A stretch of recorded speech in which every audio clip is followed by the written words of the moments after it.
Gusto raw ng ilang bagong international airlines na magdagdag pa ng flight sa Pilipinas. Ang problema, hindi na raw ito kaya ng kapasidad ng Ninoy Aquino International Airport. Paano nga ba ito sosolusyonan ng NAIA at ng Civil Aeronautics Board? May report si Isay Reyes. Naranasan mo na bang maghintay ng ilang minuto sa ere dahil hindi pa makababa ang iyong sinasakyang eroplano? Ang kadalasang dahilan, may eroplano pa raw na gumagamit ng runway. Naranasan mo na rin bang maghintay ng ilang oras sa airport dahil sa delayed flights?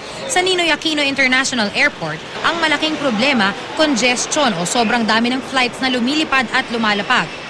The congestion is only true in regard to the peak hours, meaning that from the period from 7 a.m. to 7 p.m., it's really full, but beyond the peak hours, we're still open. No? Noong isang taon, mahigit 600 eroplano ang lumilipad at lumalapag sa NAIA kada araw. Tuwing peak hours mula alas 7 ng umaga hanggang alas 7 ng gabi, nasa 36 to 40 flights ang gumagamit ng runway kada oras. Ang mga bagong international airlines tuloy na nais pang magbukas ng kanilang flight sa Pilipinas, kailangan ng ilagay sa non-peak hours.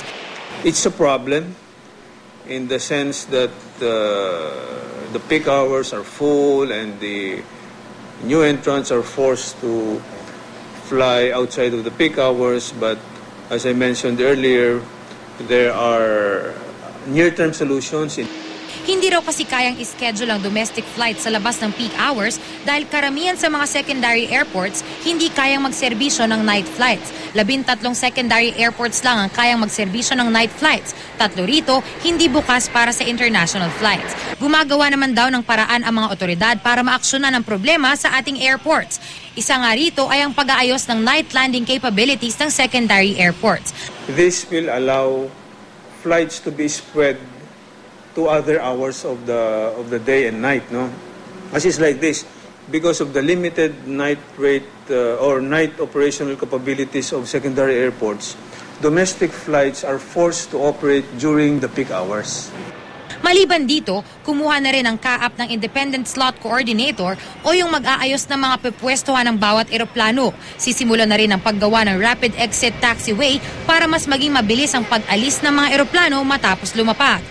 The Rapid Exit Taxiway will allow for more movement of aircraft per hour because